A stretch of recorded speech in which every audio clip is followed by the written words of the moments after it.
Hello and welcome to Who Watches Who, a Doctor Who podcast with me, Matthew, and as always, I am joined with...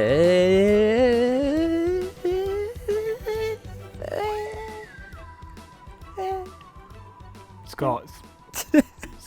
I'm Scott. Hello, I'm Scott. Hello, Scott. It is the end of the month of August, somehow.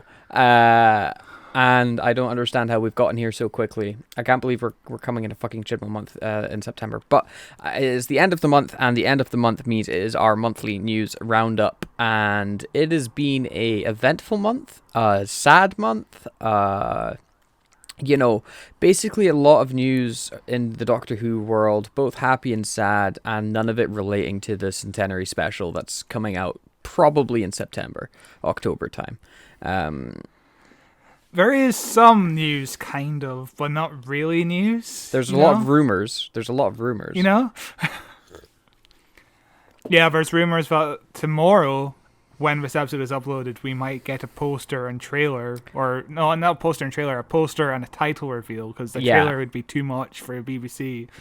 But if we don't know how accurate that is. If that does happen, fuck it. I'm not gonna I'm not gonna do a breaking news for a poster. Who gives a shit? Like, they should have revealed that ages ago. I'm sure the poster will just be a bunch of floating heads. There's a Dalek, there's a Cyberman, there's a Master, and just, there's probably not going to be much unless, we're like, oh my god, we have to reveal a companion on the poster. It's not been announced yet. Like, Mickey Smith. Susan, isn't it? Mickey Smith is back. Definitely, it's going to happen. That'd be insane. John Barrowman. Yeah. And Adam. all the sex pests in one room. Alleged. Got to save us from getting sued, Scott. Got to save us from getting sued. Oh yeah, I'm sure Noel Clark or John Barman is totally listening to us. They're one of our 5 listeners. We have 20 that just listen, and we have about 5 that watch on YouTube, and about 20 that listen. It's like a classroom full of people, but. Yeah, I wouldn't put it past John Barrowman. He's eager to attack anybody who dares say his name. It's like his big thing. He's like Voldemort. Yeah, but we are starting off the news this month with some very tragic news that I think came right after we did the news last month. Like, it was so unfortunately timed. It came the day after we recorded the news podcast, but the day before we uploaded it, so it was a very awkward period. It was, but there's nothing we can do about that, and it's certainly not that important. What is important is remembering what happened, and that is Mr. Bernard Cribbins, grandfather from Doctor Who, everybody's granddad really, sadly passed away. We've got it written here. Much loved actor Bernard Cribbins, the voice and face of childhood TV and film for generations of Britons, has died at the age of 93. It was revealed today, just months after his beloved wife of almost 70 years passed away. The death of the British star who was in many Carry On films, Fawlty Towers, Doctor Who, narrated The Wombles, Jack Connery, and was in, I've never heard of that before, and was in the classic 1970 film adaptation of The Railway Children, has devastated friends and fans. Returning Doctor Who showrunner Russell T Davies led the tributes to on the day and declared that a legend has left the world. Last October, the star was heartbroken when his wife Gillian, who he married in 1955, died. Mr. Davies said that he loved Jill with all of his heart. He mentions her in every conversation we ever had, calling it a love story for the ages. And really, it's just real big sad news, isn't it? It's just real big sad news. But on the bright side, he lived to be 93, and he's going to be in the 60th special, so it's not like we're never going to see him again. We get one last goodbye in a year's time. I am going to be sobbing at the 60th anniversary when he appears on screen. I'm just going to be crying my eyes out. But 93 years old, that's a pretty decent age to go out on. 70 years of marriage as well. That's insane. Fucking crazy. Yeah. And also he's been an actor pretty much most of his life, and he's from the second Doctor Who movie, he's brilliant in. Fawlty Towers, he's brilliant in. I've even seen some old Jack's Boat, the CBeebies show he was in. Never heard of it. I think Martha Jones was in a couple of episodes. Not Martha Jones, but the actress. I can't remember her name. Freema Right now. Agyeman. Yeah, but yeah, he is. I loved him every time he appeared on Doctor Who, man. I mean, we've covered a few episodes with him in it. Most notably, probably Turn Left. Turn Left and the Titanic one, but Turn Left more so, where we really go into his performance as Wilfred. And yeah, just an amazing actor, an amazing character. Just loved him. Just a wholesome little guy. And Russell T Davies actually has an amazing 2-page tribute to him in this month's Doctor Who magazine that I really recommend picking up. It's an absolutely magnificent read and a good insight into the man. He also made this post, which looks like it was done on Instagram. Yeah. Yeah, when Bernard Cribbins passed, which I shall read. It says, Bernard Cribbins, 1928 to 2022. I love this man. I love him. That's him as Snout in A Midsummer's Night Dream. Do you fancy doing some Shakespeare, Bernard? Let me see the script. He knew everyone. He'd talk about the Beatles and David Niven and how he once sat on the stairs at a party impersonating bird calls with T.H. White. Then he'd add, I said to Ashley Banjo last week, ... He loved being in Doctor Who. He said, children are calling me Grandad in the street. His first day was on location with Kylie Minogue, but all eyes, even Kylie's, were on Bernard. He'd turned up with a suitcase full of props just in case, including a rubber chicken. And what an actor. Oh, really though, what a wonderful actor. We once took him to the TV Choice Awards and sent him up on his own to collect the award, and the entire room stood up and cheered him. That's a lovely memory. He'd phone up and say, I've got an idea. What if I attack a Dalek with a paintball gun? Okay, Bernard, in it went. He loved Jill with all his heart, and he mentioned her in every conversation we ever had. A love story for the ages. I'm so lucky to have known him. Thanks for everything, my old soldier. A legend has left the world.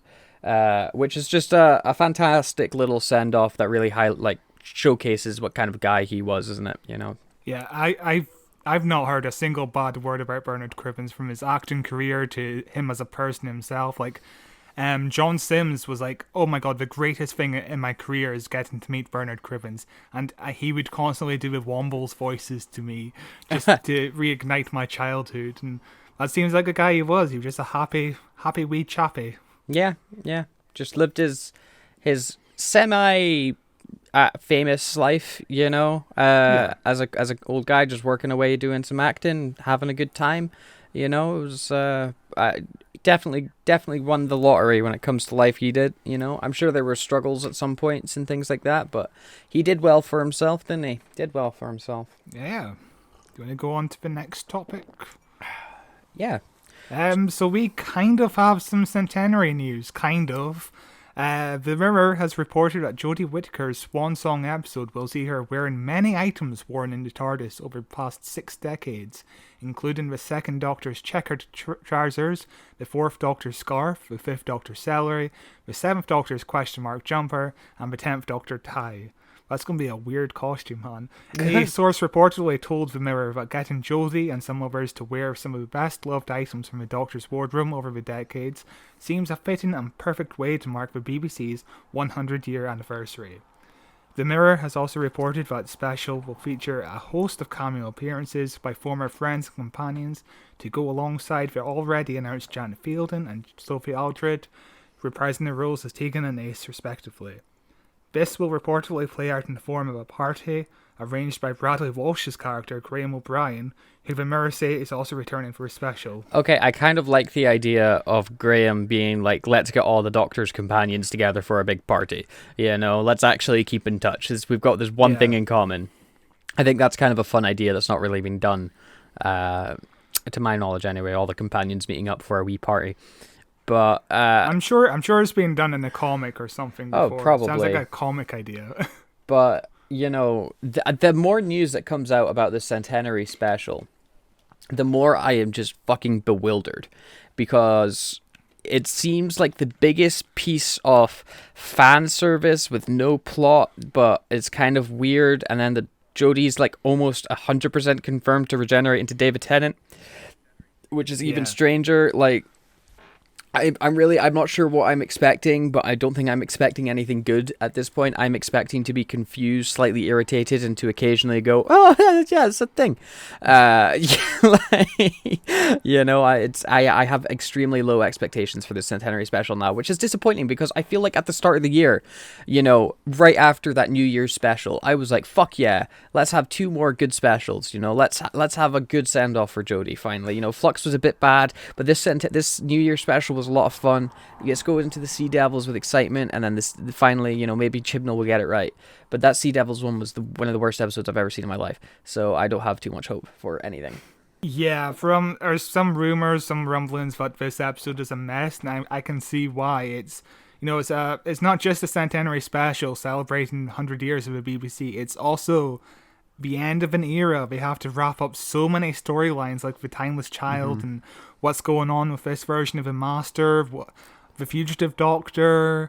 There's also Cybermen, Daleks. None of it's getting wrapped up. It is just going to be look at all the things that a Doctor Who's done. Let's have a little tribute down memory lane, and then the Doctor's going to stop the Master one last time, but it's going to cause her to regenerate. And she's going to regenerate into everybody's favorite Doctor, David Tennant. He's back for a few more specials before the new guy comes in. Yay, don't we all love Doctor Who again? Let's all watch it.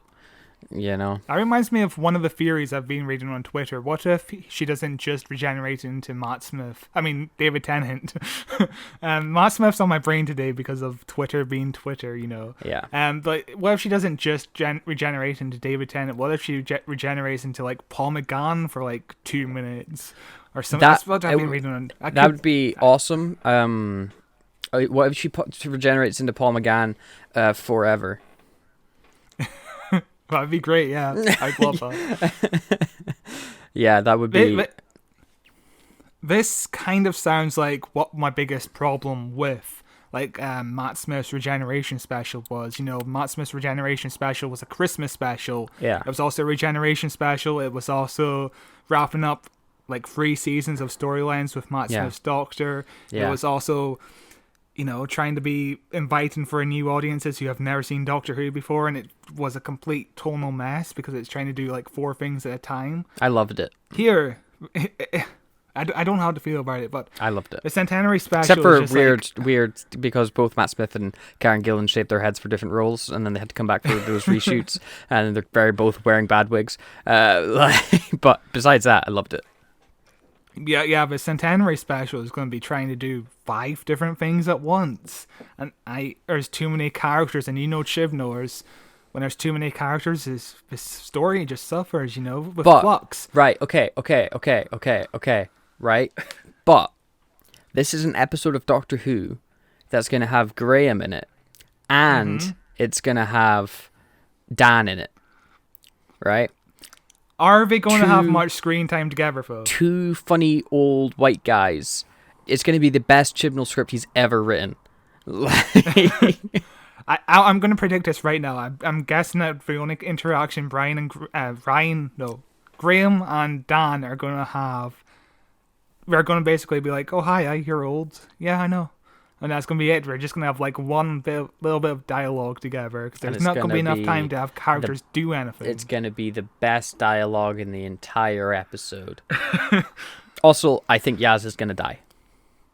Yeah, that's a big theory because she looks, the 13th Doctor looks very distressed when she's regenerating, and I think she says Yaz. Unless that's a big misdirect. Yaz! And it could be that that Jodie sacrifices herself to save Yaz, but they also have to write Yaz off the show because she's not continuing into Tennant into this next era. So I feel like they're going to do some Romeo Juliet shit. Where unless she's just oh, you're David Tennant now, but I'm gay. Bye. Yeah, could be, but we'll see. I feel like Yaz is more in love with the Doctor than anything. Like a lot of the companions where they get trapped with the magic of the Doctor. The thing is, I don't really know what she sees in the Doctor because it's been so not developed properly, you know what I mean? She's just been around her a long time. So they're like, fuck it, why not, And then she gets upset when the Doctor goes away to space jail for 10 months. Yeah. What? Why did you leave me? I was in jail, Yaz. Fuck off. Yeah. But in other news, Doctor Who Am I? Award-winning Doctor Who documentary Doctor Who Am I has been snapped up by Kaleidoscope Film Distribution. Variety can exclusively reveal. Kaleidoscope are set to release Doctor Who Am I theatrically in the UK in October and are also wrapping international sales. Materials will be available to view at Toronto International Film Festival next month. Marketing Vanessa Ewell's directorial debut, the documentary feature tells the story of the infamous 1996 Doctor Who TV film, which was produced during the gap in the TV series. Matthew Jacobs wrote the standalone Doctor Who film, and in Doctor Who Am I, he reluctantly allows himself to be drawn back into the time period to examine the making of the production, as well as the reaction it inspired. Jacobs co-directs the doc with Yuli, while McGann also features in the doc alongside other members of the original cast, including Eric Roberts and Daphne Ashbrook.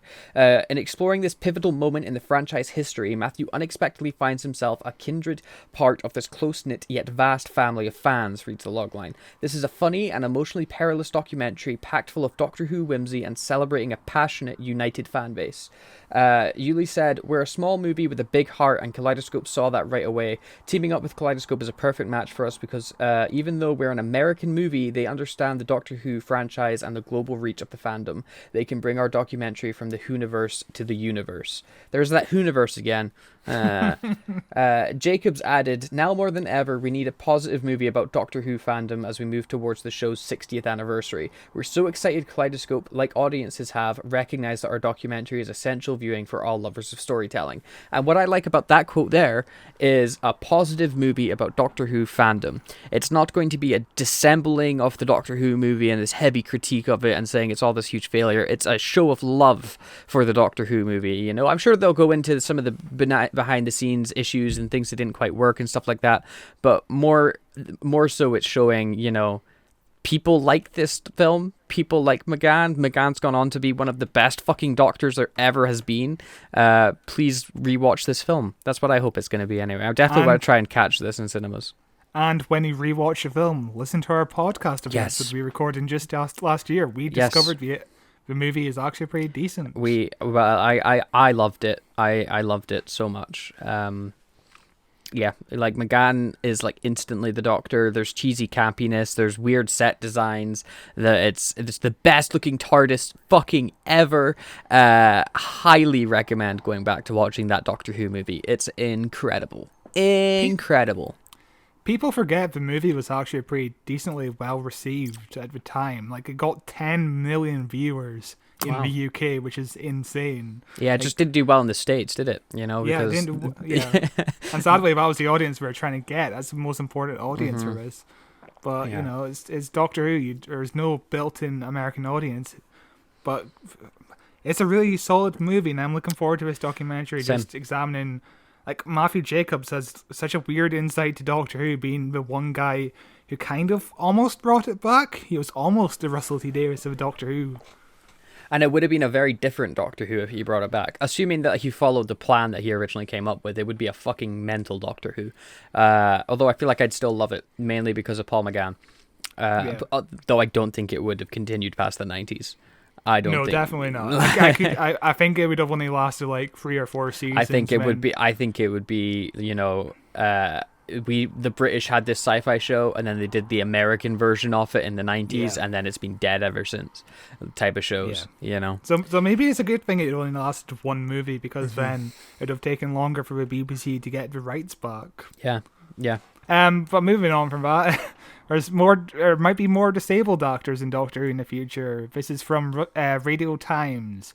Doctor Who's casting director has revealed that the show plans to cast inclusively as possible.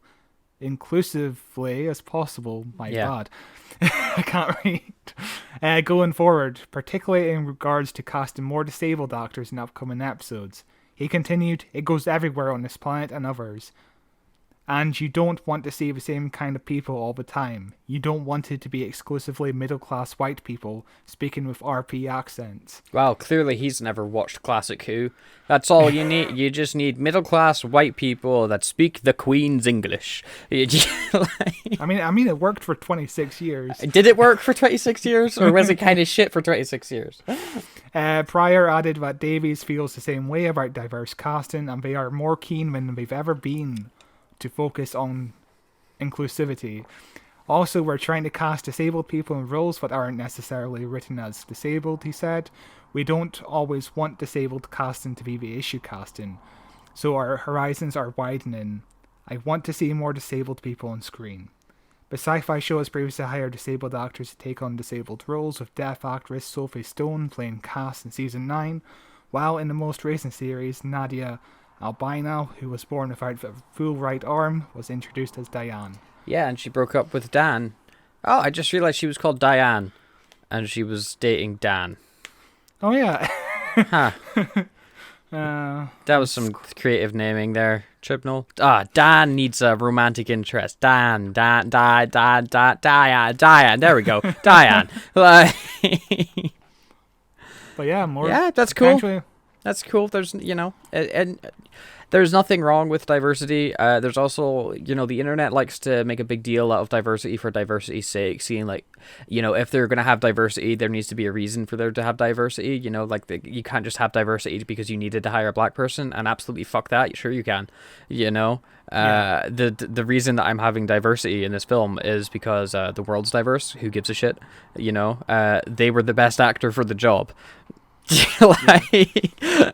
There has been almost 900 episodes of Doctor Who, and there's only ever been maybe 10 disabled actors, less than 10 probably. Yeah. So it's about time we see some disabled actors, because that represents the world. One of the most famous examples of a disabled actor in Doctor Who was in, I can't remember the episode name, but it was a Douglas Adam Dalek episode, and there's a disabled actor. He's deaf. And basically, Tom Baker tapped him on the shoulder every time his line came up. Oh, nice. Which was really lovely. And there's also not a disabled actor, but a companion, Ryan. We completely forgot about disability, but also... Although apparently, the way that they showcased dyspraxia with him wasn't the best version of it. But he scored that basketball that one time. Yeah, at the beginning of Series 12, he couldn't get a basketball hoop in. At the end of Series 12, he got a Cyberman head somewhere. Swish. Yeah, it was a great character arc, when he kind of rode a bike into his ghost grandma. Mental that was the good season. That was the good season of Jodie's Doctor. was a character arc, but not what... Yeah, it's just... Yeah, but more disabled actors. It's good stuff.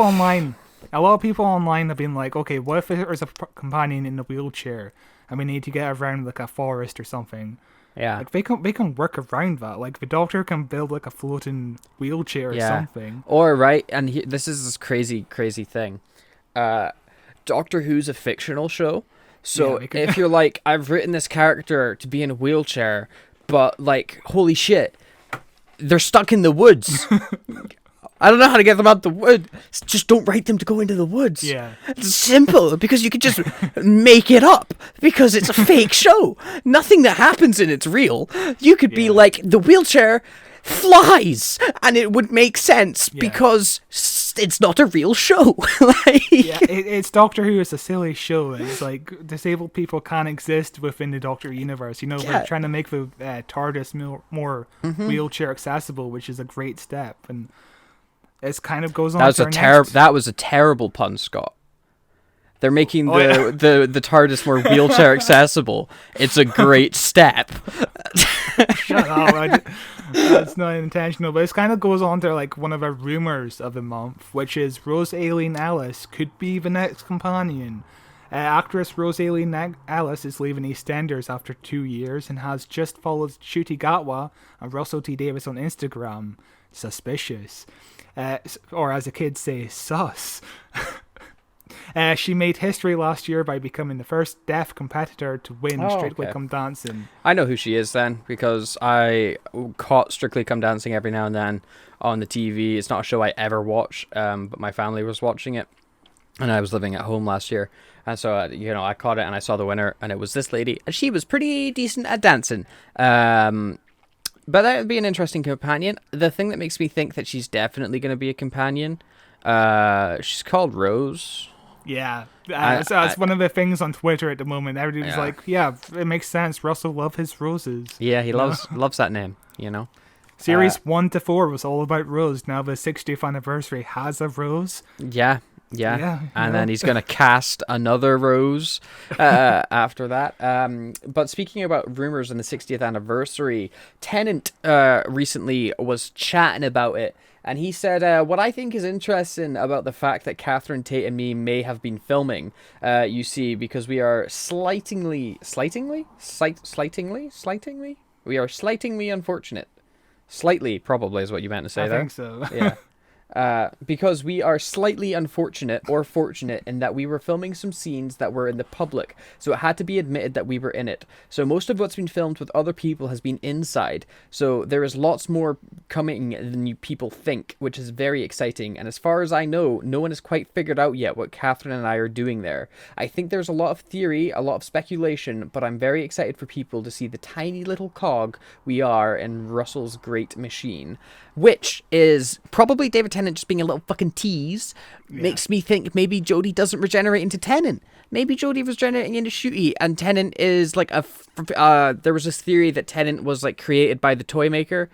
And that's why they're like in this thing, and he's actually like, it's like the toy maker being like, oh, ba ba ba ba ba. Or I think it could be like this weird flashback thing, or it could just be multiverse stuff or parallel universe stuff. I don't know. I'm still hoping Jodie doesn't regenerate into Tennant. That's the one thing. Like, I'm kind of like, I would be okay with it at this point. I've come to accept it. I've gone through the grieving process, and I've come to accept that. I still think it's a terrible fucking idea, though.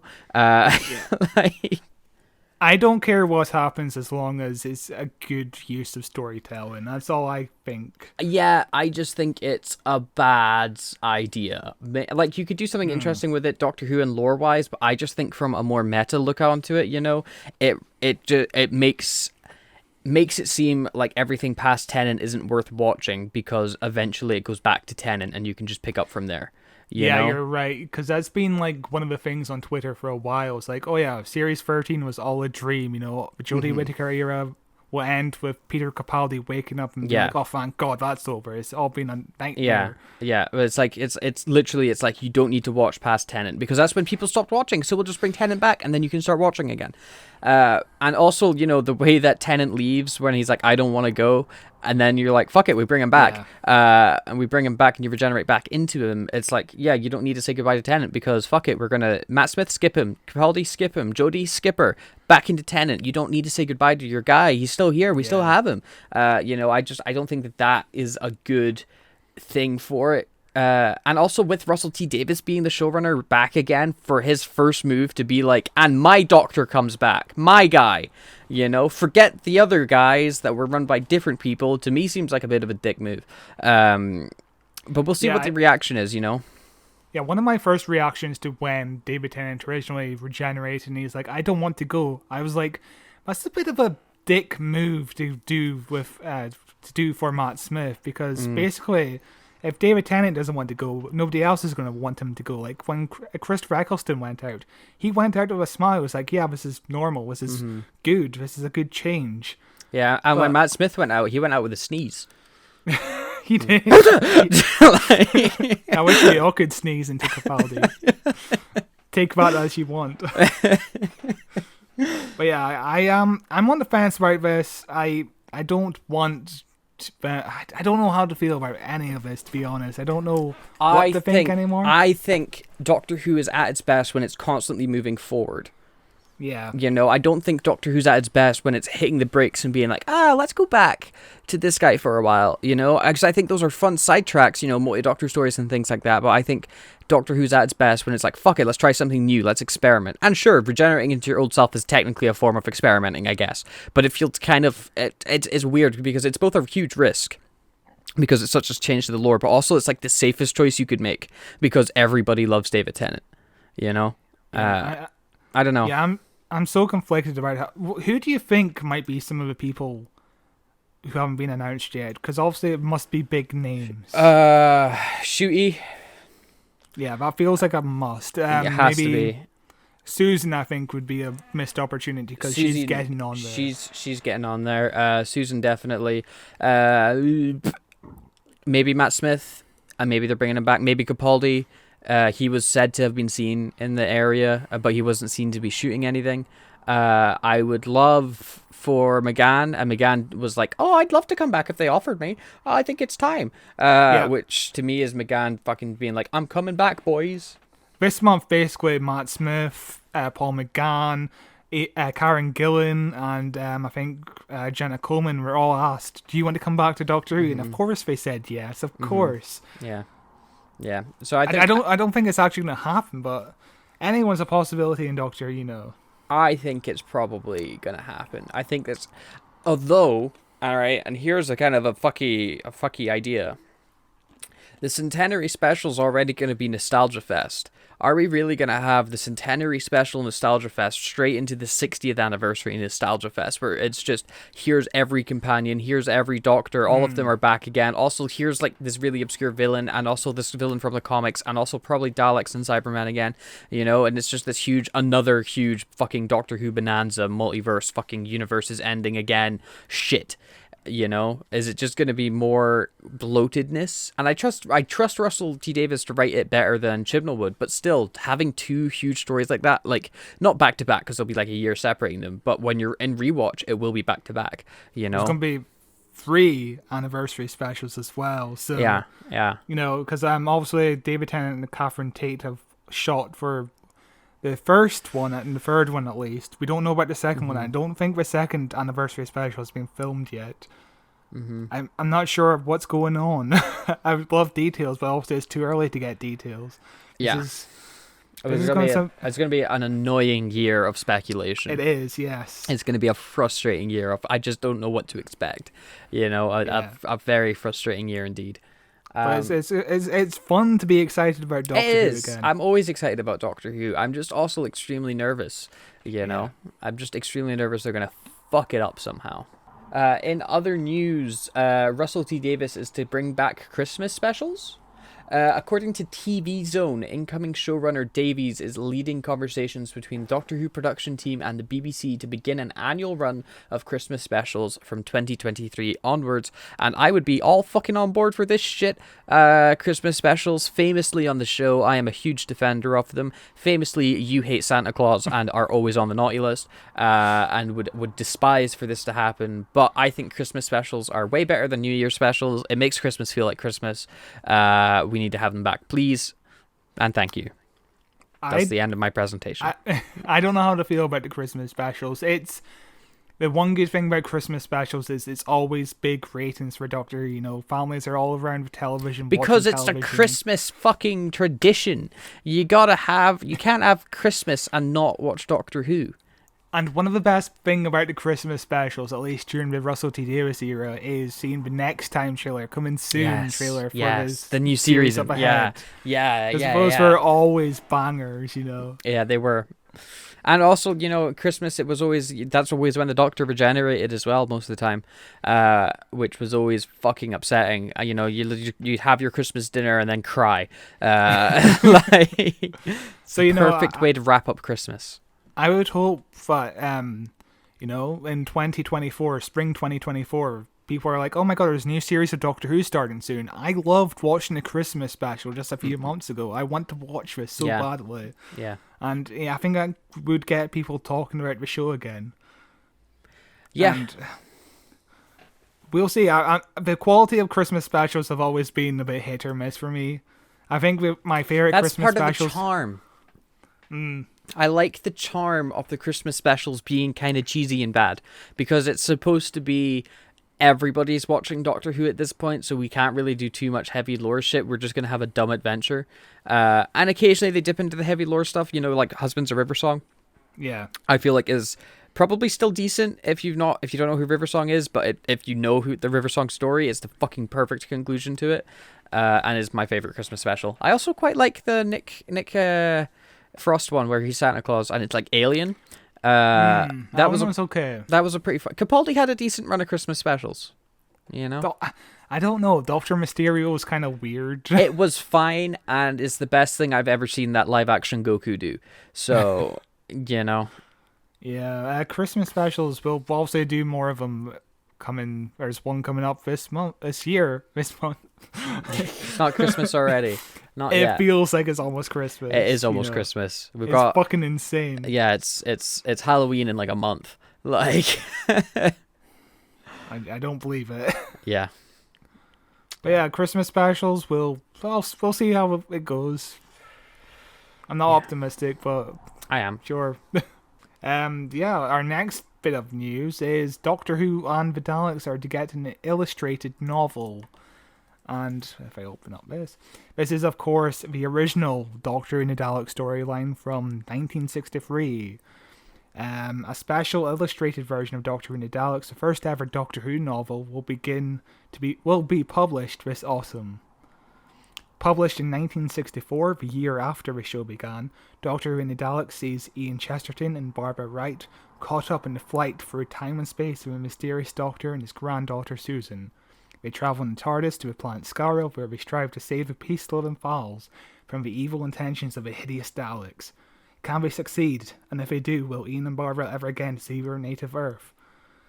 The novel, adapted from Terry Nation's first Dalek story, and written by Doctor Who story editor David Whittaker, is richly illustrated by comic book artist Robert Hack, with an introduction by Neil Gaiman, who wrote the Doctor Who television specials The Doctor's Wife and Nightmare in Silver. He says, Doctor Who and the Daleks was my talisman. Now read this book, visit another world. I love Neil Gaiman. He does a lot of writing. Most of it's pretty good. Love me a Neil Gaiman. Good author as well. Have you ever read any of his books? I read, what was it called? The Graveyard Book?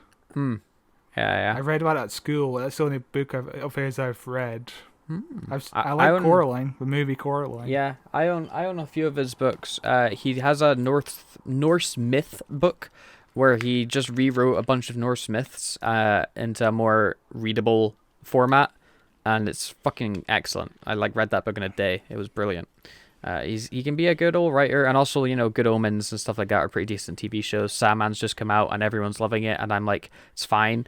I haven't really gone back to it. I haven't seen it yet. I'm only 2 episodes in. Maybe it gets better. I don't know.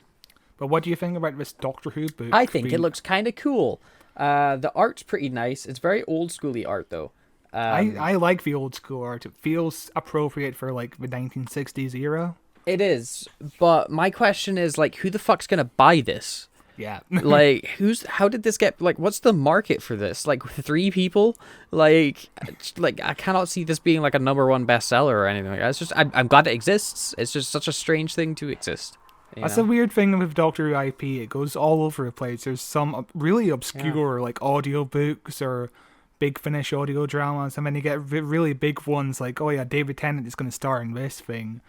It goes all over the place in terms of quality, or I should say target demographic. But I really like the art for this book, and this is the famous book where they basically pretend that an unearthly child never happened, so only the first episode happened. And then after they jump into the TARDIS, we never meet the cavemen. Yeah. Do you remember that caveman story? I do. It goes on. It's really, really boring. Yeah. So yeah, this was people's first experience with the Daleks for many decades. We never actually saw the original serial for 30 years because it was never repeated. I'm interested in this book. I might get it. What's the price in it? $12.99. That's my guess. $12.99. The Kindle edition is $1.99, but the hardcover is $26.40. Oof. Ooh. A big jump in for price. A book like this, you don't want the Kindle edition either. You want to have the physical. Yeah. You want to have it in your hands to look at the art properly. You don't just want to look at a PDF of it. It's really nice art from what's in this article. I really like it. The colors are really nice. It's kind of got that scratchbook art you'd see in Winnie the Pooh books. Yeah. It's a very old school style. It's very nice. But what else do we have?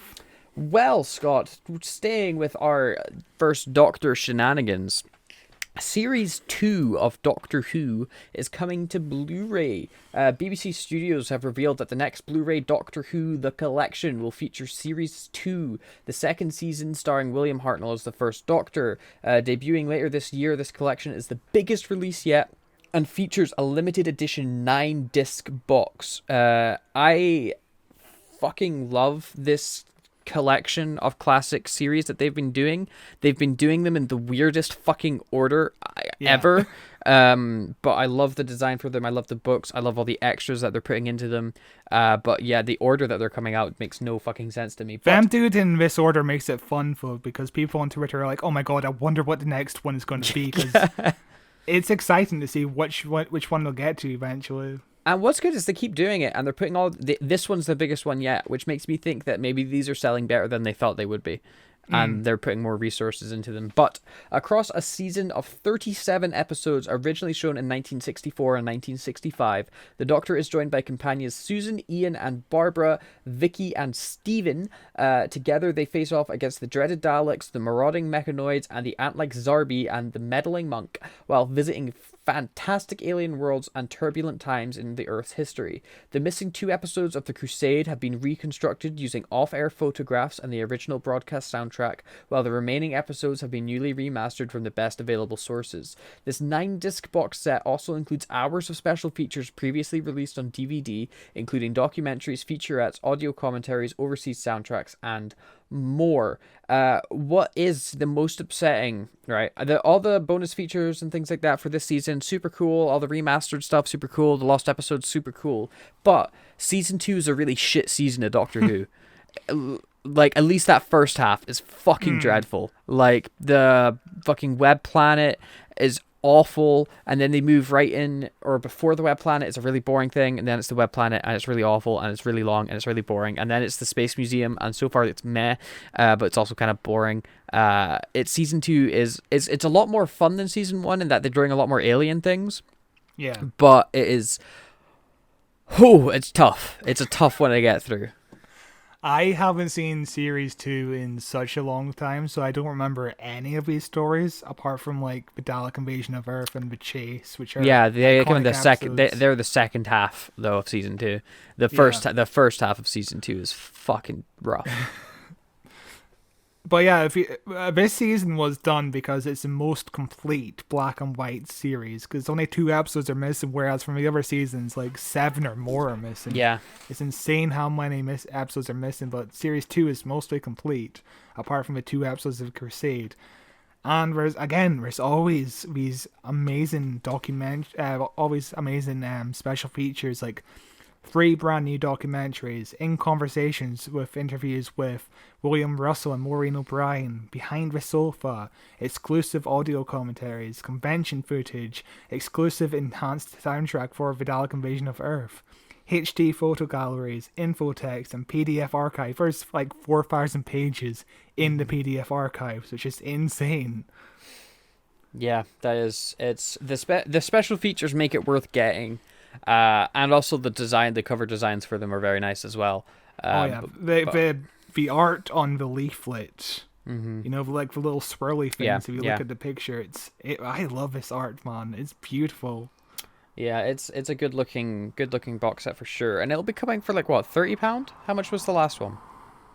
This one will be, I think, £50. 50, yeah, okay, that makes more sense. But it's 37 episodes for £50. Yeah. 9 discs. That's a good bargain. That's a good deal. Yeah, definitely. And it's already the #1 bestseller in Blu-ray, according to Amazon. Damn. So people are excited for it. And it's got 4.3 out of 5 stars, even though it's not even out. Even though it's not out. Yeah, somebody gave it a bad review. There's no release yet. I don't know. Strange. But yeah, it's exciting. There's also a brilliant trailer which features like a special short with Vicky as she's in Greece, sorry, and she's with her granddaughter. It's a lovely little thing where she's impersonating the Daleks, just telling her granddaughter some stories. Vicky sucks.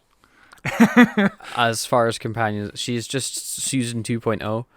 Yeah, that's the problem with William Hartnell companions. Vicky and Dodo were just basically Susan clones. Yeah. They all screamed and also they've replaced Susan like the episode after she leaves. Yeah. And Hart, yeah. I'm not a fan of Vicky, but it's cool that they brought her back for the trailer. That's nice. Yay, Doctor Who nostalgia. There's so much of it right now.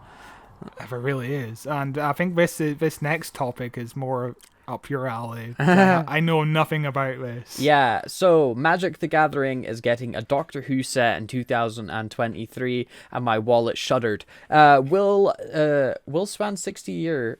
That doesn't make. Oh, it will span the 60-year history of the British TV classic, including Shooty Gatwa's upcoming 14th season. Magic the Gathering will cross over with Doctor Who next year in a set marking the long-running British sci-fi show's 60th anniversary. The Magic the Gathering Doctor Who set is the latest pop culture collision to emerge from the card game's universe's Beyond series of mashups, following cards based on The Walking Dead, Godzilla, Fortnite, and Street Fighter, not to mention the trading cards' upcoming Warhammer 40k and Lord of the Rings sets. The Doctor Who set for Magic the Gathering was announced during Wizards of the Coast Wizards presentation livestream, revealing that the set will launch in Q3 of 2023 at the tail end of Magic the Gathering's 30th anniversary celebration and the beginning of Doctor Who's 60th anniversary. The very first Doctor Who episode, starring William Hartnell as the First Doctor, was broadcast November 23rd, 1963. Wizards of the Coast confirmed that Doctor Who set will span the entire 60-year history of Doctor Who, featuring all of the Doctors, their companions, and villains. Expect to see Daleks and Cybermen on Magic the Gathering cards. Among the first bits of artwork teased were Tom Baker's Fourth Doctor, Matt Smith's 11th Doctor, and Joe Martin's Fugitive Doctor, along with illustrations of Time Lord, Home Planet Gallifrey, and the TARDIS. And if there's one thing, right? I don't know if you just said you don't know too much about Magic the Gathering. The art on the Magic the Gathering cards is fucking spectacular every single time, and these Doctor Who artworks are amazing. Like the one of Tom Baker offering jelly babies is like, holy shit. You know, like I'd have that as a poster. Oh yeah, the one with all the Doctors just staring off into space as a fleet of Dalek battleships are flying overhead. That image is fucking incredible. Yeah. I know nothing about the game. I presume it's a game. I know nothing about this. So Magic the Gathering is phenomenal and terrible. So it's a trading card game. Like imagine like Yu-Gi-Oh. But it doesn't quite deal with as many big numbers as Yu-Gi-Oh. Like Yu-Gi-Oh, you're dealing with thousands at a time. Magic the Gathering, you're lucky if you're doing above 10. But you've only got 20 life, and you use a d20 to measure your life. But it's basically you're just battling against another person using cards, and you've got to like strategize and make sure you've got the best deck, and summons and different creatures and things like that. It's a really easy game to learn, but because it is a trading card game, and this is why I don't fucking play it anymore. It's pay to win. Yeah. Like they have, they come out with I think like 3 sets a year, maybe 2 sets a year, possibly 4. They might do it every quarter, but there's constantly new sets of cards. And if you're not buying these new cards, if you're not up to date on the newest sets, you will lose, because the new cards are always better than the old cards. And sometimes you get a bullshit card. So like there's a card, I don't remember what it's called, but basically it has an ability that if you activate this ability, you win. The game's over, you just win. And to me, that's like, it's the reason I don't like Yu-Gi-Oh! And shit like that anymore, because these card games are so much fun when you're in a great battle with somebody. They're not fun when somebody's gone, I bought this card so I could win every game, and now you can't win. And that stops the fun. I think I love playing Yu-Gi-Oh! When it's 2 people with a deck full of commons, because then you have to strategize. You can't just be like, okay, I'm gonna have to play my deck. I have to discard 50 cards, and then I get to play this card. It does 10,000 damage, and I win. Like that shit's not fun to me. I like games where you can have fun. And I loved Magic the Gathering for such a long time, but it's a fucking addiction, and you become swarmed in cards. I have thousands of Magic the Gathering cards in my mom's basement. Thousands of them. You know, because it's a great game, but it's such a money burner. Such a money burner. They have a video game version of it. I think the video game version's really good, but it is also free to play, so that one's more pay to win than anything. But it's a good adaptation of the game. I love board games. But yeah, I don't want to go back into Magic the Gathering because it will just steal my money. But it's a great game. Yeah, the last time I did any kind of like trading card games was with Doctor Who Battles in Time, if you remember that. Yeah. Because They're still selling Doctor Who battles in time. That's insane to me. I presume there's like a warehouse somewhere, and we're like, oh shit, we've got to get rid of these like 100,000. There will be, cards. I guarantee you, 25 people that still play that game and like, like, and still hold tournaments or whatever. Yeah. I still have a small collection of Battle in Time cards. I think I've shown you once. Mine all got sold many years ago. Years ago. We should start a collection and start trading them. No, I can't keep buying. Can't buy cards, Scott. There is one trading card game I still play, and that's because it got discontinued, and they're not printing any more cards for it, and that's the Star Trek trading card game from the 90s, and they discontinued it because it got too complicated. There is so many rules for that game, but it's pretty easy to learn, and then if you just ignore a lot of the bullshit they added in, it's really fun. It's the most interesting card game I've ever played, this Star Trek trading card game. More people should play that. You can just buy packs on eBay. It's great.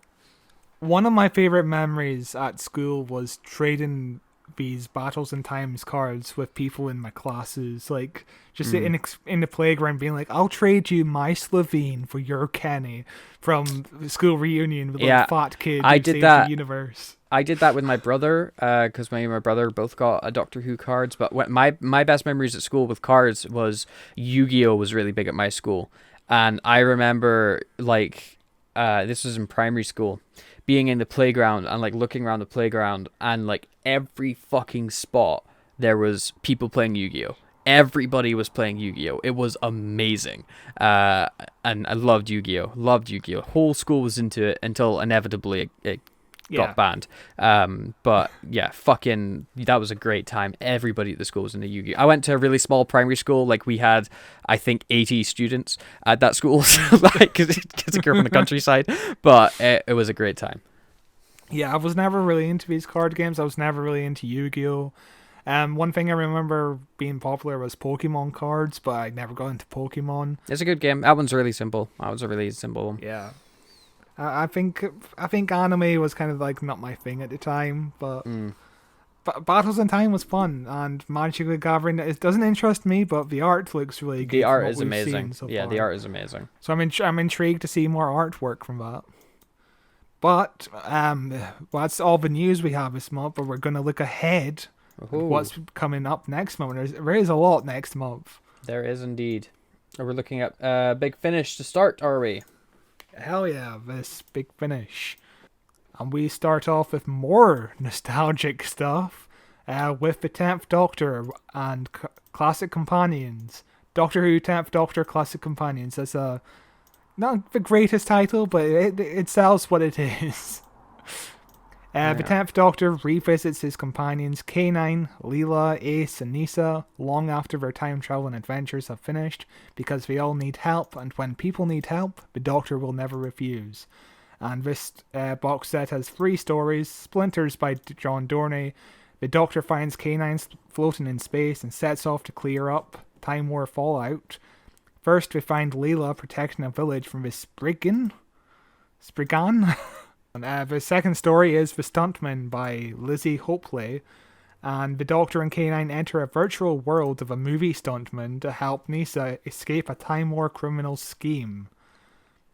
And The Quantum of Axos by Roy Gill. Ace investigates a new tech company which seems too good to be true and meets the Doctor and K9 as Axos escapes its trap. So these stories mostly seem to follow the Time War. Yeah, it's very strange.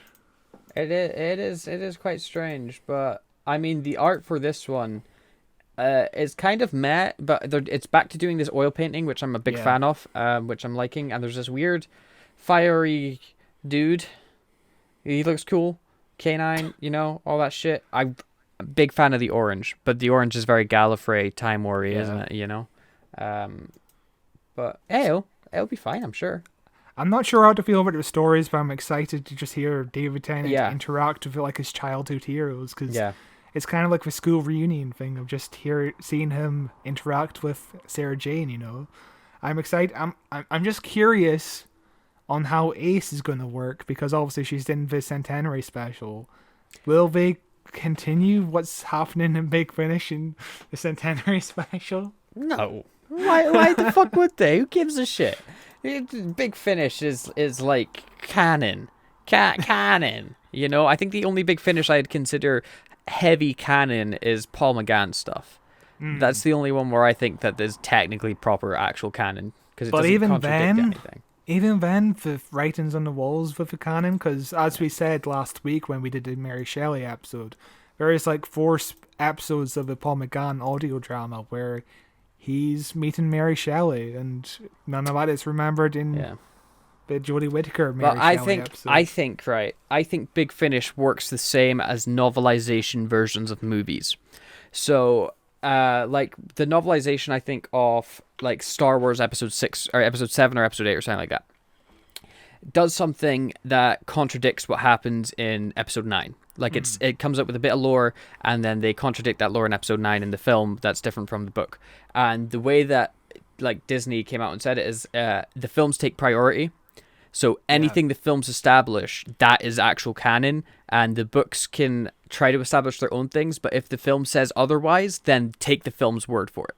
You know, so the way as like the things in Big Finish are canon until they get contradicted by something in the TV show. In which case, the TV show takes priority over the audio dramas.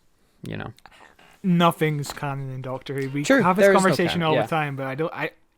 I complain about the canon while at the same time being like, there is no canon. It doesn't matter. It's very strange how I go back and forth about this. Yeah. In our next story, we have got Doctor Who, The New Adventures of Bernice Summerfield, Volume 7, Blood and Steel. They really love their long fucking titles at Big Finish. Bernice Summerfield is back in 4 new adventures with a Time Lord from another universe. 1930s Berlin, the party before the end of the world. A city that laughs at the gathering storm, the location of a mysterious alien signal. Bernice Summerfield and the Doctor investigate. What are the Cybermen doing in Berlin? Who are the ancient Vril? And what horrors lurk beneath the city's most infamous nightclubs? This is a 4-season box set with some fucking awesome title names. There's Willkommen by James Goss. Why do the Cybermen wish to save the people of Berlin? Then there is Wolf by Aaron Lamont. A young man returns home. Will he save his village, or will it save him? Then Übersmensch by Rosha Patel. Why does the Doctor want Bernice to join a German archaeological expedition? And then finally, Auf Wiedersehen by Victoria Saxton. Can Bernice Summerfield stop an alien invasion after it has happened? It's cool to see a Doctor Who story set in Germany, you know? Yeah. Set in 1930s Germany, right before World War II.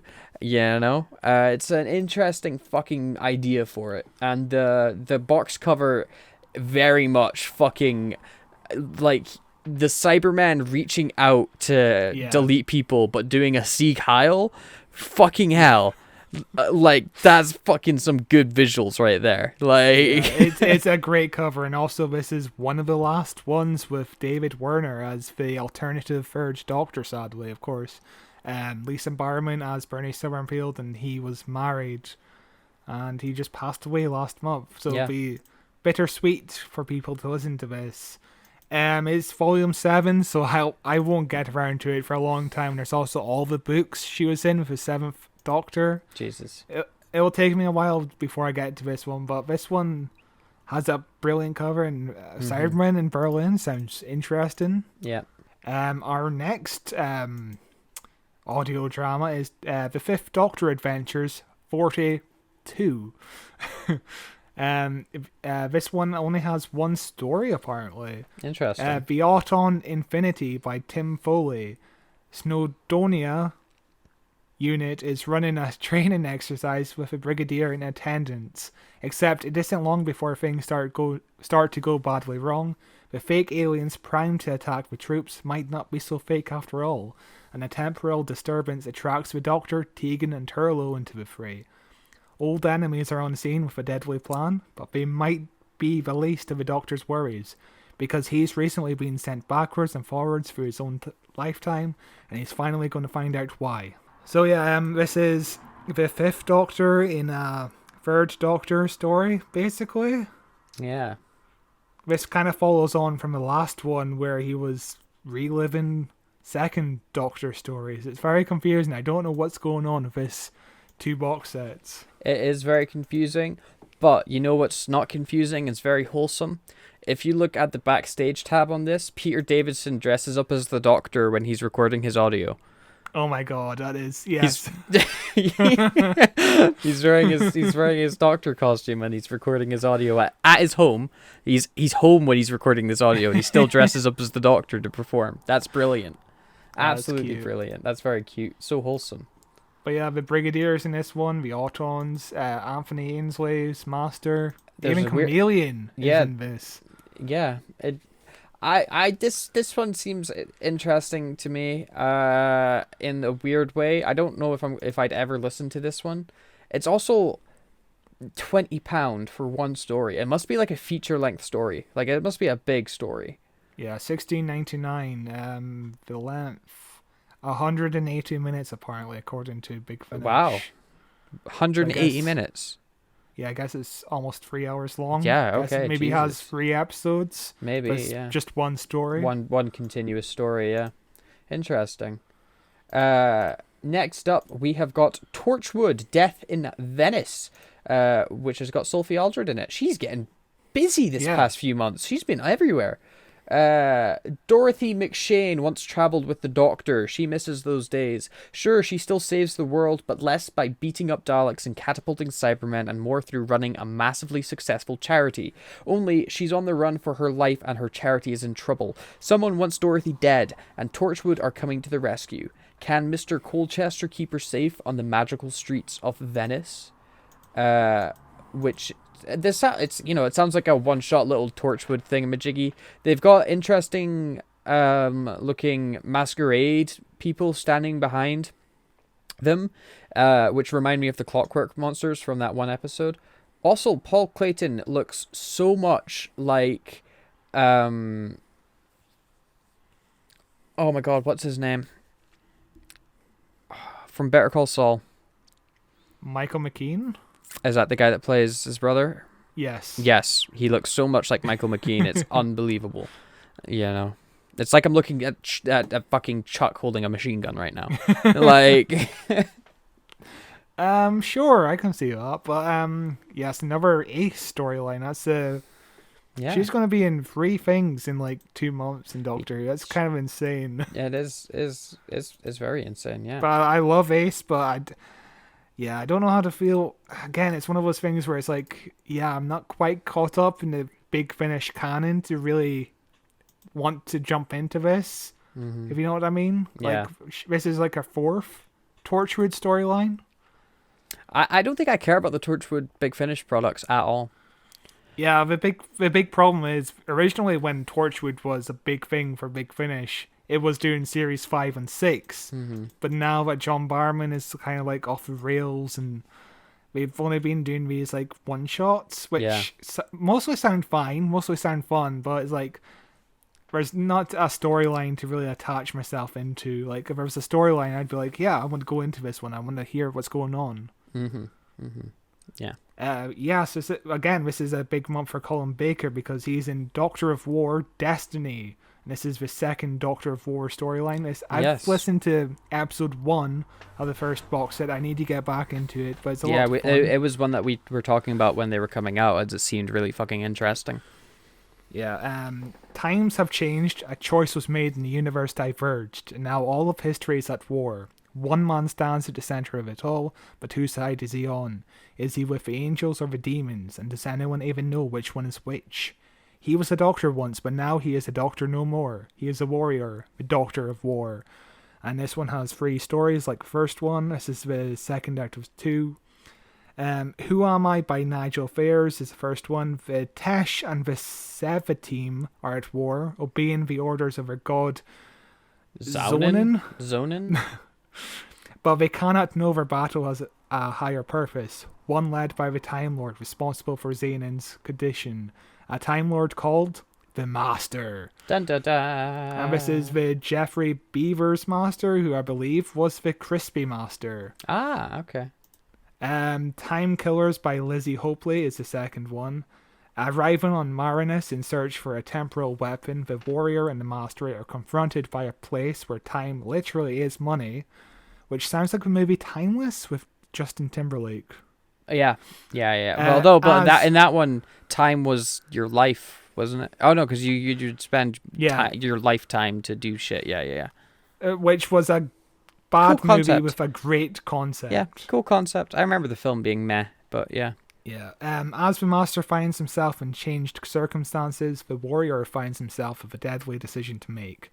And the last one is called The Key to Time by Tim Foley. It's a great title. As battle continues to rage across the history of the cosmos, the White Guardian opts to provide the Warrior with a way out. Located at the end of a dangerous quest with an even more dangerous companion. But can't a time war ever truly end? That's a good question. That's a good question to linger on. That sounds like a cool time. And I am not sure about this cover. You've got Davros, who got Jeffrey Beavers as the Master, and Louise Jameson. Scantily dressed lady in the center. Yeah, that's Louise Jameson as Delilah, and I'm not sure about the art in that one. She kind of looks a bit creepy. Weirdly, they've managed to make Davros look more rubbery in a painting than he does in real life. The version of the Master that's, this is Crispy Master that's just a dude. He just looks like an old guy.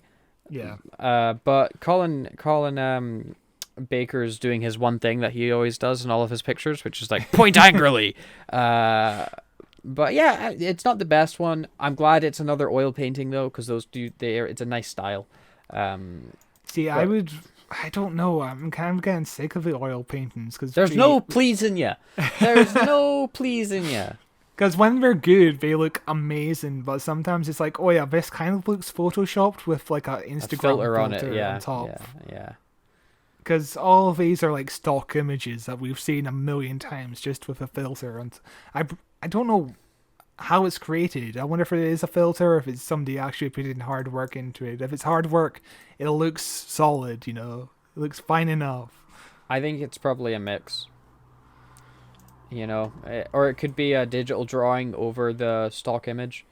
But yeah, but that's all we've got Doctor Who Big Finish wise. Scott, what are you most excited about coming out? I would probably go for Doctor Who, the 10th Doctor Classic Companions, because in it, the 10th Doctor does a Scottish accent, and it's really funny. Okay. You know what? I think I'm most excited for the New Adventures of Bernice Summerfield. I think the concept of Cybermen during Nazi years Germany before World War II is a fucking intriguing concept. I think it's a really cool idea. I also think it's the best cover this month. Yeah, certainly. I think it's absolutely the best cover this month. I mean, I'm not going to really understand what's going on in it or who the characters are and stuff like that, but I think the world and the ideas that this one is exploring is the most interesting to me, The thing is, it sounds pretty self-contained, and like the episodes inside of the box set are one storyline rather than it continuing off of another box set, which is the problem with like Paul McGann's Doctor. Yeah. Most recently, but he's gonna reboot obviously. Yeah, this one sounds good. The Bernice Summerfield, all of them sound pretty decent actually. Yeah, they do. It's a pretty solid release this month for Big Finish, definitely. There's no ones where I'm like, that sounds a bit shit. All of them sounded pretty interesting. Yeah. So, in other news, we have got Doctor Who comic thing coming out with Daleks, the Ultimate Comic Strip Collection. This product is available on a pre-order basis now. Pitless war machines committed to universal conquest. The Daleks have terrified and enthralled Doctor Who fans for generations. Collected together for the first time, Panini Comics proudly presents the first volume of Dalek stories taken from Doctor Who magazine's 40 year of award-winning comic strips. Contains 6 complete adventures: The Return of the Daleks, Absalom Dak, Dalek Killer, Star Tigers, Doctor Who and the Dogs of Doom, Nemesis of the Daleks, and Metamorphosis. Also includes a comprehensive appendix featuring contributions and commentary from the artists and writers, plus a wealth of other behind-the-scenes details. It's a pretty cool little collection thing. The art is pretty good for the cover of it. And I don't know, I usually skip the comic in the Doctor Who magazine. Do you ever read it? I occasionally read it. I most of it actually read it, but I haven't. The thing is, I haven't read Doctor Who magazine in a while. Even before I get a subscription to it, I just never find the time to read it for some reason. So I usually if I didn't read July's one, but I've read this month's one, and I really enjoyed this month's one. Uh, but yeah, Panini, they're obviously the company that distribute Doctor Who magazine. If you want to get a subscription to the magazine, I highly recommend using their atrocious fucking website to get it. Once you get through the rigmarole, it's fine. It gets delivered on time and stuff like that. And it's a high quality magazine. This is a cool collection. Again, I don't know who this is for. it's for the nostalgic comic book fans, Yeah. But yeah, I'd probably get this. If you scroll down, there's like a million more comic books. The comic books I'm mostly interested in are in the ones with Frobisher, the Penguin. Yeah. Just because he's such a funny concept to me, I just can't get over it. Yeah. Like look at him. He's got a little hat on. He's a little penguin with a hat. It is true. Anyway, what's next? Oh wait, we already covered that. Ignore that. Next up is a DVD.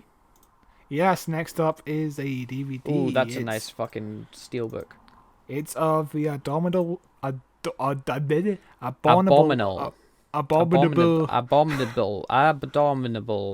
abdomens. The abdomen snowman. The abominable, Abominable snow. The abdominal snowman. Yeah, this is the classic story of a Yeti, obviously. In the 17th century, an old Tibetan friend of the Doctor's reached out and touched the mind of an alien disembodied energy, giving it a conduit to Earth. 300 years later, the Doctor returns to the Himalayas to return the Holy Ganta, an ancient relic he was given many centuries ago by the grateful monks at Detsen Monastery. On arriving, however, the Doctor is treated as a villain, blamed for a series of brutal murders in the area. Jamie and Victoria, meanwhile, discovered the true culprits. The previously peaceful Yeti that live in seclusion on the mountainside have apparently turned violent. The Doctor must convince the monks that not only is he their enemy, He's not their enemy. I think you convince them he's his enemy pretty well. But the real foe and the power controlling the Yeti is living amongst them. The ancient master Padmasambhava is being controlled by an alien entity known as the Great Intelligence, which we know from the Matt Smith era. Yeah. Most of the original 1967 master recordings of a 6-part adventure were soon lost after the program's original transmission. However, audio-only recordings of all the episodes have survived and have been used here to create 6 brand new, fully animated presentations of the Lost Classic, alongside the one surviving segment, Episode 2. So, Damn. this could be the last animated I was Doctor about to Who say release. this is probably one of the last ones, surely, because they've cancelled making these animated ones, but obviously they haven't. They've still got to, publish the ones they made. So this will be up there as one of the last ones. It's a pretty nice steelbook. I really like the steelbook off it. Although it seems more like a concept design of a steelbook than an actual steelbook. Like, it doesn't look real. Maybe it's just the art. It's strange. It looks CGI, these photos.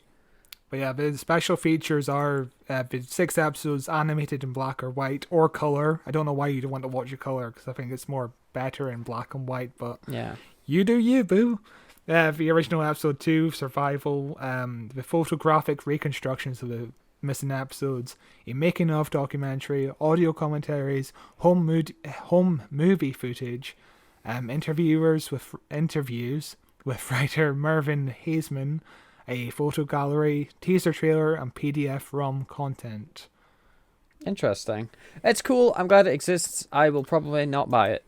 Yeah, the last animated thing of Doctor Who I've seen is of when the 10th Planet got released, which was the William Hartnell Regeneration Special, which had the last episode missing. But apart from that, I haven't really watched any of them. I probably will eventually once I go through all of classic Doctor Who, which is a daunting task. Yeah, because most of it's not good.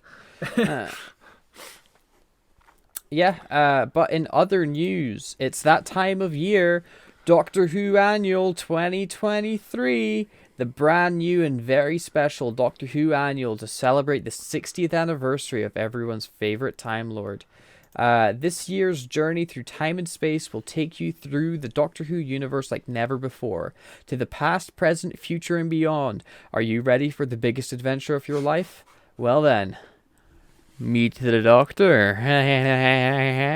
And Yaz and Dan and our mortal enemies, Sontaran, Sweeping Angels, Daleks. The list is endless, really. Then travel back through time and discover a history full of regenerations, monster defeating, and universe saving, with a complete history of the Doctor, games and activities featuring friends and foes, new and old, and an exclusive short story from my favourite companion. This annual has it all. An incredible celebration of 60 years of Doctor Who, from the timeless child to the next Doctor. Your journey through time and space starts right here.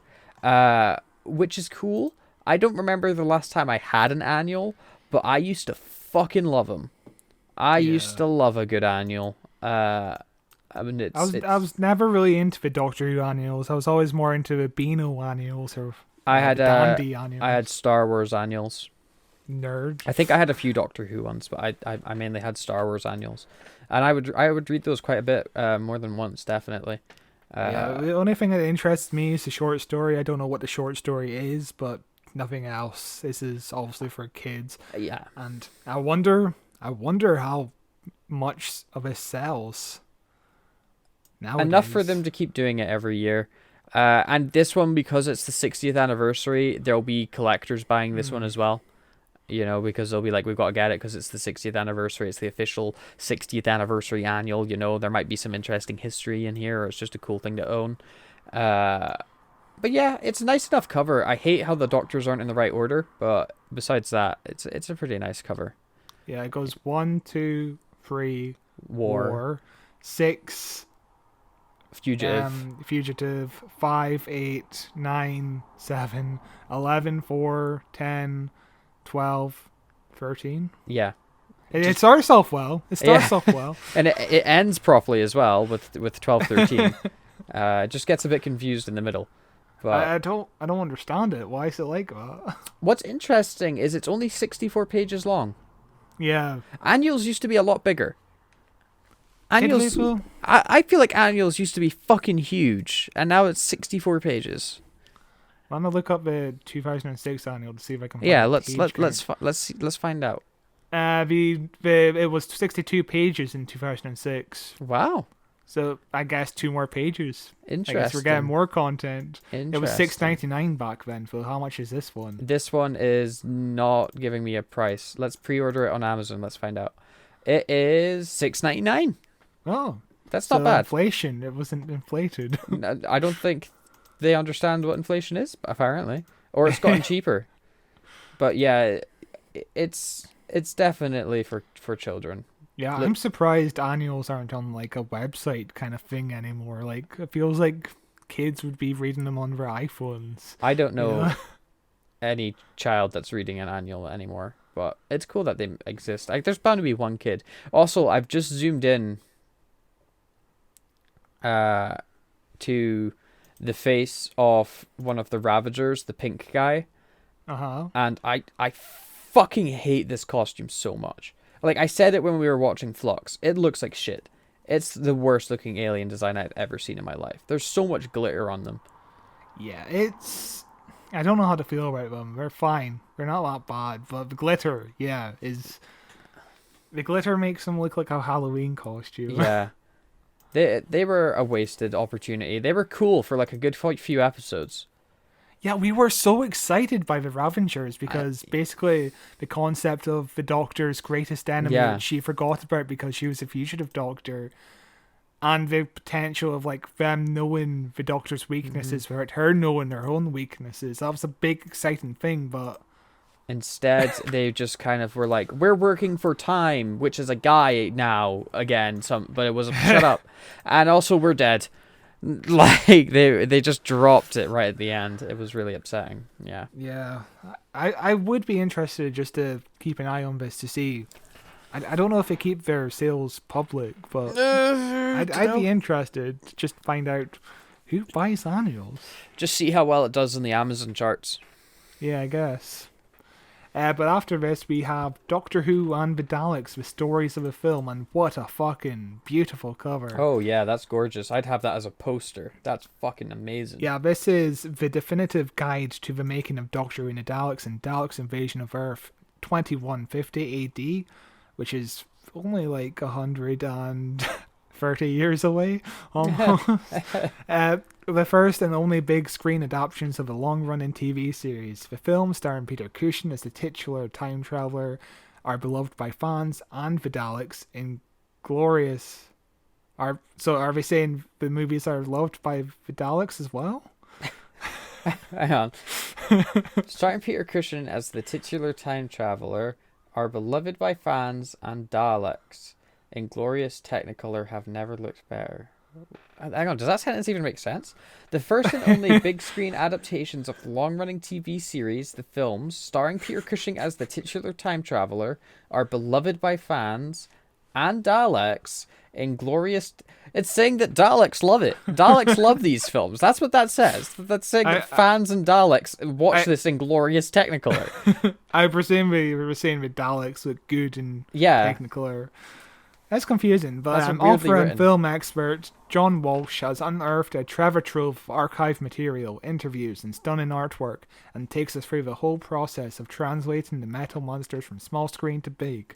In-depth information on the production, design, casting, and special effects is accompanied by full-color illustrations, including props, posters, and behind-the-scenes photography, making it the perfect gift for fans of the films. It does sound cool as fuck. It is £35. And I will have to buy it because we're doing the second film next year, so I'll buy this for research, and it looks beautiful. I would love that as a poster. Like, that cover is so cool. So cool. Such a cool poster. It's £27 on Forbidden Planet. Oh, damn. I didn't realize they were still a company. Hold on a minute. It's not out next month, but for some reason I put this in here. I don't know why, but yeah, it's out on the 25th of November. Oh. But apparently, I don't know. Then. Yeah, 25th of November. Oh, well, but yeah, that sounds like a good book. I would... hang on. It's £27 with £5.50 postage. Oh, okay, so yeah, pretty much £5 then. Yeah. Jesus. Yeah, but it sounds cool. I might get it as well, just because it does sound cool. But our final little bit of Doctor Who and spin-off news things that we've got is another book getting published by Penguin, who have been pumping Doctor Who books out their ass recently. Doctor Who Origin Stories. We all change when you think about it. We're all different people all through our lives. Amy Pond looks for her Raggedy Man. Jo Grant remembers her childhood. The Master hunts the past. A young girl discovers a love for explosives. 11 incredible stories from the world of Doctor Who, the early lives of friends and foes that have never been told before. The characters and their writers include Ace by Sophie Aldred, Sarah Jane Smith by Mark Griffiths, The Master, Kate Lethbridge Stewart and Madame Vastra by Dave Rudden, Ryan Sinclair and Yaz Khan by Emma Norrie, Clara Oswald by Jazz Binder Billen, Amy Pond by Nikita Jill, Davros by Temi O, Martha Jones by Farida, that's a lot of fucking symbols above their last name, Jo Grant by Katie Manning, I'm sorry Farida, Alberti Limine, I don't want to attempt your name, that I don't know how I would pronounce that, but yeah, this seems like a really cool book, going into the origin story of all these different characters, and each one written by a different person, so they'll all have different styles, presumably. Apart from the Master, Kate, and Madame Vastra, they're all written by one person. I guess they're going to get 2 more writers attached. Maybe, but it sounds cool, or his stories are just really short, and he just pumped them out. It's only 320 pages as well, so they must be just a collection of short stories, but they sound pretty interesting. I might look into picking this up.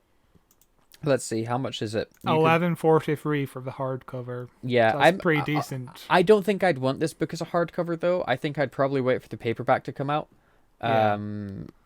Just because I don't really like hardcover books. I think paperbacks are a lot easier to read. But you know, £11 for what?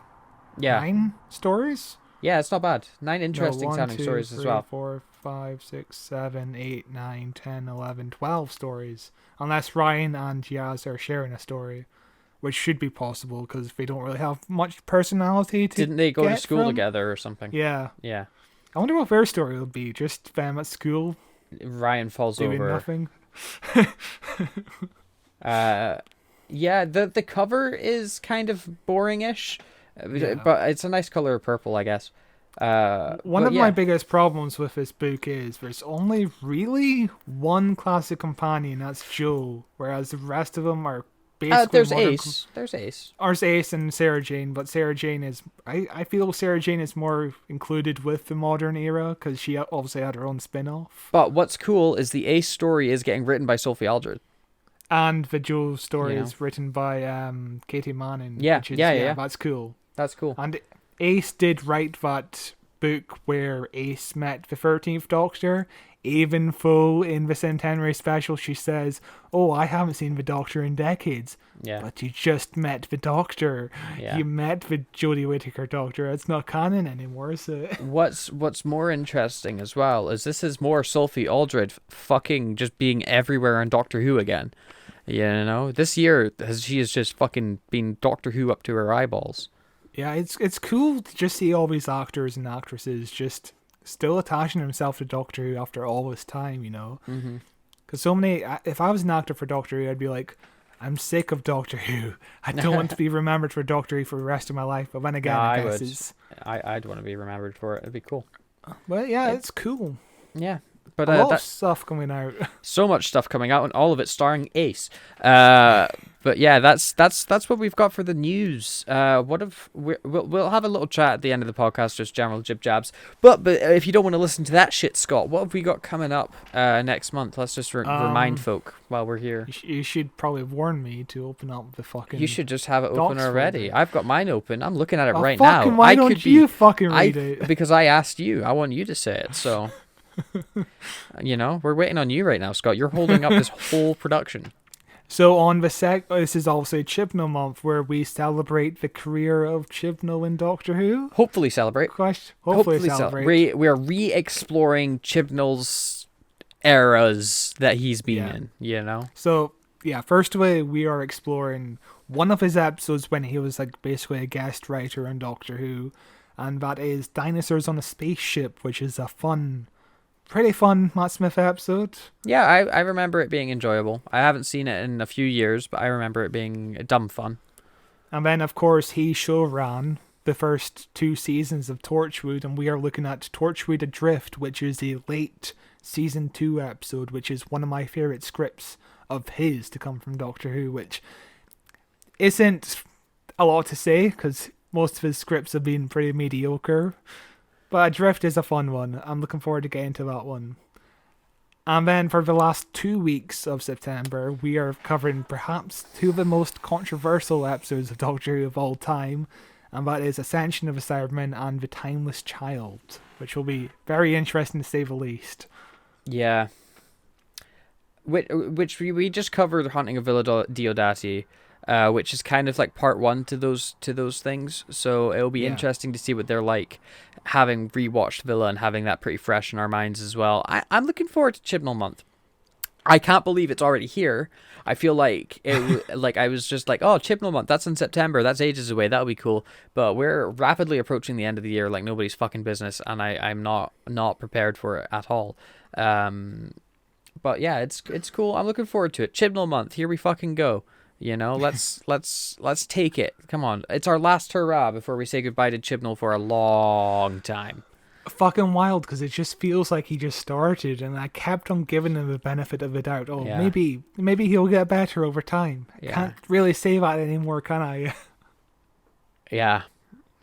You never know. This Centenary special could be amazing somehow. Somehow. But yeah, that brings us pretty much to the end of the podcast, or to the end of this section of the podcast anyway. Let me check our emails real fast. We got so much spam recently. I'm not going to do the joke where I read it out. Oh good, look, we have even more spam. I don't know what's happened recently, but we've just been fucking inundated with spam. Yeah, we got like 8 spam emails in the span of like an hour. Yeah, and they've just kept coming. Yeah. In the past, we have had 1, 2, 3, 4, 5, 6, 7, 8, 9 spam emails since 5:15. And it's like almost 11 o'clock now. It's fucking... Yeah. Yeah. Don't know where they're coming from, but fuck them. I'm going to get them. But we don't have any other emails, it seems, at the moment. Just spam. A lot of Humble Bundle shit, because you bought some stuff on there. Oh, yeah, I did. And they've just been spamming us. I got the Big Finish sale, Yeah. which is like 17 audio dramas for like £15. It was a really good fucking deal. Humble Bundle's good. I've bought quite a few bundles of them in the past. But, Scotty, what have you been doing? What have I been doing? I've basically only been watching Better Call Saul, which you watch, and it's fucking incredible. That finale done. was perfect. It's done. I can't believe it's done. This is the first week. It's never existed. I know. It was perfect. It was a phenomenal ending. I absolutely adored it. What a great show. Better than Breaking Bad, I would say. Really, yeah. I'd say it's better than Breaking Bad, definitely. Yeah, I think Better Call Saul is more consistent to Breaking Bad. But at the same time, I think Breaking Bad had higher highs, but I think they're completely different shows, you know? Yeah. Better Call Saul is more of a character show. Definitely. Whereas Breaking Bad was more of like an action-packed show. Definitely. But, right? Uh-huh. And I've never had this before, but I was sitting on the bus and I heard people talking about Better Call Saul. And I heard them talking about how it's so much better than Breaking Bad, you have to watch it. And that's just cool. That's just cool because it is a fucking great show and people do need to watch it. Yeah, one of my friends from work was basically like, somebody just kept on asking me yesterday for like 5 minutes whether or not I've seen a Better Call Saul finale. I didn't even know what it was, but they just kept on asking, have you seen the Better Call Saul finale? No. Have you seen it? But it's really good. I don't care. And it's like, yeah. It is very good. It is worth watching. It is a great show. And I've honestly not been doing too much besides... Holy shit, Breaking Bad's on the top 10 of TV programs on Netflix right now. Yeah, no, I'm not surprised. Because I still need to get back into it. Better Call Saul, everyone's decided to go back into Breaking Bad. That's amazing. Yeah, it's phenomenal. But since it's finished, I've not really been watching too much. Yeah. I've been watching a lot of films recently. Going through Lord of the Rings and the Hobbits again, because obviously Rings of Power comes out very soon. I just finished Two Towers today, so I have one film left, and then I will be done for next week. Return of the King, which is going to take fucking forever, because that film doesn't end. You did the opposite to me. I started with Lord of the Rings and rolled into The Hobbit, and you started with The Hobbit and rolled into Lord of the Rings. I think it works. The Hobbit, as shit as they are, they do complement the Lord of the Rings working as a prequel at times, especially the extended editions, because there's scenes where like Gandalf is talking about the adventures that he did with Bilbo that are in the extended editions, that if you've seen The Hobbit are like this little cute little tie-in. It works pretty well. The problem I have with watching them out of order is it feels like The Hobbit is lower stakes compared to The Lord of the Rings, if that's understandable. That's why you watch The Hobbit first, because like it starts small scale and then suddenly it's World War II. Yeah. You know? Because it's like, oh, here's a cute little adventure. And then like you watch Fellowship and just everybody fucking dies and has a bad time. Like yeah. That's my mistake. Yeah. Also, I feel like the characters are developed better in Lord of the Rings. It feels like everybody has a personality, whereas most of the dwarves in the first Hobbit at least are just generic. Well, they become more and more background extras as the films go on. You know, the Lord of the Rings I think is better in every single fucking regard to the Hobbit, and that's not even a controversial opinion, really. I don't think there's really much defenders of the Hobbit out there. I do think that it did some things right. Martin Freeman as Bilbo is the most ingenious casting ever. Like, if there's any man that was born to be a hobbit, it's him. Like, it's perfect. Absolutely perfect casting. But film-wise, they're just bloated. They're just bloated films. I love Sylvester McCoy. He's so much fun in these movies. Yeah, Sylvester McCoy is great. And almost unrecognizable as Radagast. Like, almost unrecognizable, but absolutely phenomenal. Definitely. Yeah, it's a good time. It's fine. It's fine. It's whatever. It's fine. I'm very interested to see what the TV show does, because I know very little about the TV show. Is it another quest? It's set in the Second Age, so it's set like, I don't know, like 1,000 years before The Hobbit. So it's another prequel. I don't know. I've been avoiding trailers, so I don't know what the plot is, but I have a sneaking suspicion, because it's set in the Second Age, it's going to be about Sauron's rise to power the first time and end with the big battle that they talk about in Lord of the Rings, where Sauron gets defeated by fucking what's his name, Isildur. I think that's probably what it's going to be. Maybe, but that, like, because Amazon they've renewed this show for 5 seasons. Like, they were like, we're going in and we're going 5 seasons. They're fucking betting so hard on it. I'm gonna give it the benefit of the doubt. I'm expecting probably this first season, maybe the first few episodes, to be a bit rocky before it finds its footing, but we'll see. But it's a big fantasy genre is coming back right now. Because Matt Smith, he's starring in House of Dragon, which just had its first episode air to fucking rave reviews. People are obsessed with it already, and Game of Thrones fever feels like it's back, which is insane, because Game of Thrones fucking is the only show I've ever watched commit suicide and kill its own fan base overnight. Yeah. But they've all come back to life for this thing. It's a show that I do desperately want to watch, because one, I was a huge fan of Game of Thrones. I was part of the people it killed because I hated that finale. I really like Matt Smith. I'm desperate to watch this thing. I'm considering even subscribing to Now TV to watch it, but Now TV has the worst pricing plan I've ever seen in a fucking streaming service ever. $9.99. $9.99 for the entertainment package. Oh, that's not too bad. $5.99 for HD. Yeah. What? That's Sky for you. What? Who the fuck is watching this in standard definition? Like, thing is, Netflix does the same thing. It's like $4.99 with a standard definition Netflix plan. Yeah, but also $6.99 for the HD. It's very strange. It's so, I don't understand why you would ever. Who the fuck is buying standard definition packages? Like, why would you even offer that? Like, come on, HD's not even that much more. It's not expensive to run. That's a scam. Like, Like, fair enough, it was 4K. Yeah. If you want the 4K upgrade. But no, HD is fucking new standard definition. What the fuck year is this? Like, I mean, you've also got to consider, do you want the Sky Movies? Do you want the fucking Sky Sports? Yeah. Yeah. It's very outdated in terms of modeling, I think. Yeah, so I might just end up pirating it. Game of Thrones is the only show I've actively gone out my way to pirate, because usually I'll just like buy a show because I'm not really much of a pirate. I much prefer putting money in the hands of the artists, because subscription services, believe it or not, aren't that expensive. It's like a coffee a month, basically, like from like a Starbucks, like a fancy coffee a month, or in my case, several fancy coffees, because I subscribe to so many. But I might pirate it. I don't know. I'm talking with my brother about maybe splitting it, but he's off to France, and then I'm like, fuck, you can't use Now TV in France. So yeah, I could give you my VPN. It's such a hassle. Yeah. Who gives a shit? I'm on the fence about watching a show as well. As I've said before, I've only seen a few episodes into season 2, and then I was like, nah, it's not for me. I was kind of enjoying it, but when season 8 ended, I kept on hearing, it's a shit ending. I'm like, do I want to go through another 6 seasons just to get a really bad ending? Not really. It does, like, season 1 to 6, fucking phenomenal TV.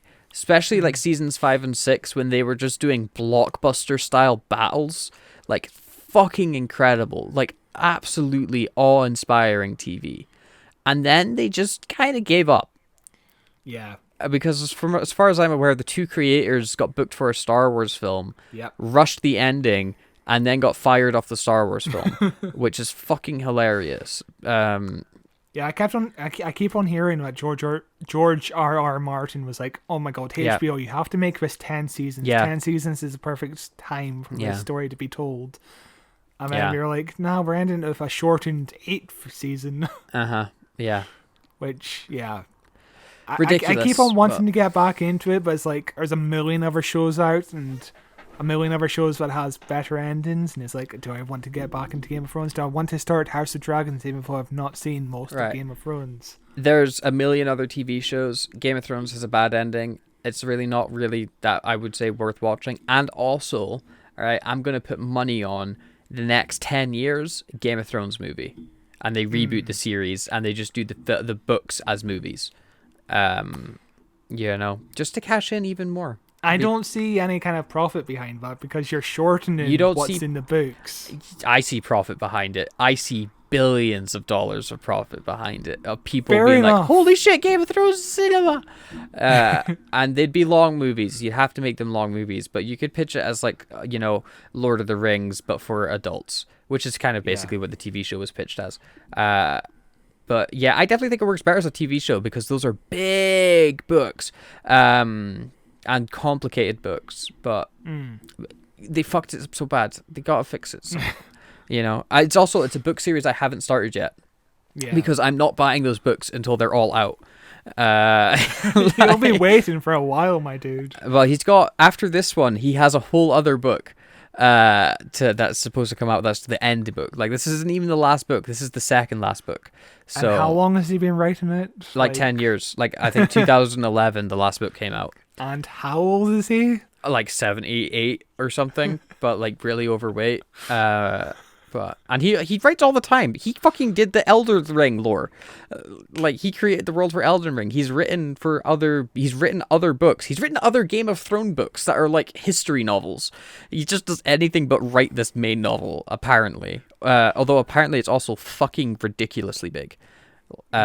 Which is his penis or the book? Yes. So we'll see. It's a series I do want to read, but I'm not reading it if he dies before it ends. That's the problem if you've run into with authors. They either turn racists or they die. Don't I know it? Don't I know it? You've been streaming Spider-Man. I have. I've not just been streaming Spider-Man. I've been streaming 2 Point Campus. I did a Cult of Lamb for a bit, which I might stream again. I might just play that myself. But I've been streaming on Twitch pretty consistently. This past week I streamed every single day. This past week I didn't stream so far at all this week. But something orange on Twitch. Come watch me play some video games. We'll hang out. I'm planning on doing Crusader Kings at some point, which is one of my favorite games of all time. There's the Saints Row game just came out, which is getting pretty mixed reviews, so I'm probably not going to buy that for anytime soon. But we're going to complete Spider-Man. I'm going through it for the first time. I know some stuff that happens because I live in the planet. But I'm looking forward to experiencing that. It's good so far, and we're close to ending it. 2 Point Campus, lovely chill time. Something orange, Twitch, video games. Yeah, good time. Follow me on it. And I'm Scott's always in the chat. Yeah, He's pretty much always in the chat. Yeah, he is always in the chat. So it's just a good time to chat, and we'll chat Doctor Who. If you come into the stream and say that you listen to the podcast, we will chat Doctor Who. Straight up. I'm enjoying your Spider-Man streams most of all because it's a fucking good storyline. It's a good game. It's a fun game. Like just thripping around the city is so much fun. It's perfect. Yeah, it's excellent movement in the game. I'm loving it. And we'll probably be streaming this weekend when you're listening to the podcast. This has been a long news podcast. It has been a long news podcast. Absolutely it has. We should probably wrap it up, don't you think? And with that being said, Scott, you can fuck everything up. Hang on. With that being said, you you can find this podcast on YouTube in video form at Who Watches Who on YouTube. We're like the first result if you just type in Who Watches Who. We have pretty good SEO.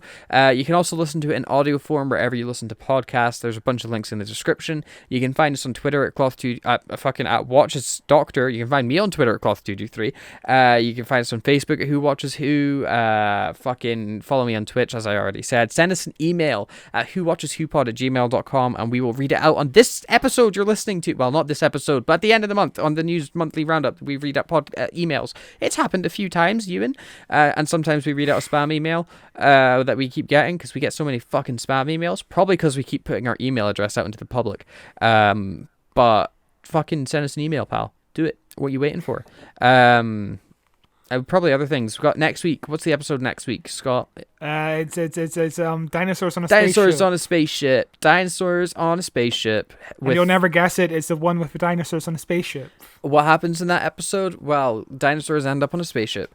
That'll be out next week as we kick off Chibnall month. And until then, you can find us anywhere. Goodbye. I don't know how I was ending this. I don't know where I was going with that sentence. Goodbye. Bye. Bye.